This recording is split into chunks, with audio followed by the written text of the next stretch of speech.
दोस्तों, क्या आपको पता है कि जब हमारे देश के सैनिक सबमरीन्स के अंदर रहते हैं तो क्या उनके मोबाइल फोन में नेटवर्क आता है? और क्या सबमरीन्स का सामना कभी व्हेल मछली से होता होगा? और साथ ही में सबमरीन्स को क्या समुद्री तूफान का सामना करना पड़ता है? और आखिर पनडुब्बी में रहने वाले सैनिकों की जिंदगी होती कैसी है? दोस्तों, आज की इस वीडियो में आप इन सभी सवालों के जवाब जानने वाले हो। लेकिन उससे पहले अगर आपने हमारे चैनल को सब्सक्राइब नहीं किया तो इस चैनल को जरूर सब्सक्राइब कर लें।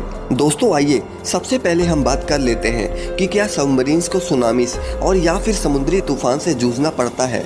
अगर आपके मन में भी ये सवाल आ रहा है तो मैं आपको बता दूं कि इसका जवाब है नहीं।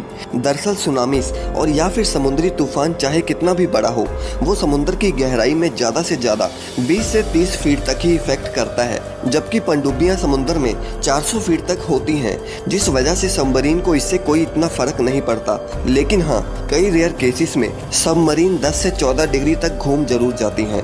दोस्तों, आइए अब हम बात करते हैं कि आखिर पनडुब्बी में सैनिकों की आखिर जिंदगी कैसी होती है। पनडुब्बी में रहने वाले सैनिकों के घर वाले बताते हैं कि उनकी जिंदगी बिल्कुल भी आसान नहीं होती।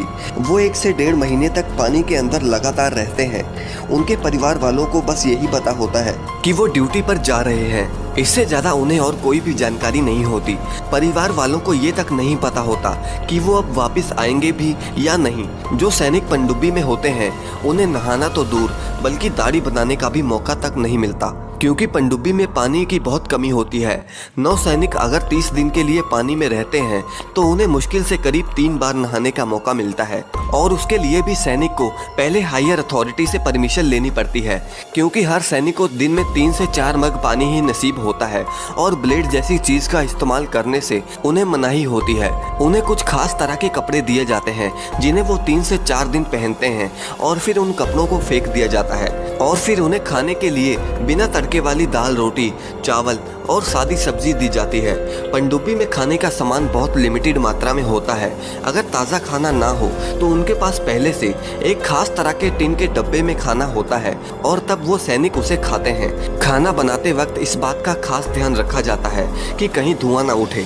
वैसे शायद आपको लगता होगा कि पनडुब्बी के अंदर रहना काफ़ी एक्साइटिंग होता है, लेकिन आपको मैं बता दूं कि पनडुब्बी में सैनिकों के साथ डॉक्टर्स भी अंदर जाते हैं, क्योंकि अंदर शरीर पर प्रेशर जमीन के मुकाबले बहुत ज़्यादा होता है, जिससे स्किल्ड और ट्रेंड सैनिकों के भी कई बार पसीने छूट जाते हैं। वैसे आपको बता दूं कि सैनिकों के सोने के लिए बहुत ही कम जगह में एक कंपार्टमेंट होता है जहां पर बहुत गर्मी होती है, इसलिए कभी कभी सैनिक वहां पर सोने भी जाते हैं जहां पर मिसाइल्स और टॉर्पीडोस वगैरह रखे होते हैं, क्योंकि ये जगह सबमरीन की बाकी जगहों से काफ़ी ठंडी होती है। पनडुब्बी में सैनिकों को एक महीने के लिए सूरज की रोशनी भी नसीब नहीं होती, इसलिए उन्हें कुछ शारीरिक प्रॉब्लम से भी गुजरना पड़ता है। दोस्तों, ऐसे ही कुछ रहते हैं हमारे देश के सैनिक पनडुब्बियों में। लेकिन अगर आप ये सोच रहे हैं कि क्या सैनिकों के मोबाइल में पनडुब्बी के अंदर नेटवर्क होता है या फिर नहीं, तो इसका जवाब है नहीं, क्योंकि सेलफोन्स को हाई फ्रिक्वेंसी रेडियो वेव्स की ज़रूरत होती है, और जब रेडियो सिग्नल समुद्र में खारे पानी का सामना करते हैं तो वो टूट जाते हैं। दोस्तों, अब आपके मन में ये सवाल आ रहा होगा कि क्या होगा अगर व्हेल मछली सबमरीन के साथ टकरा गई, तो क्या वो सबमरीन को निगल जाएगी?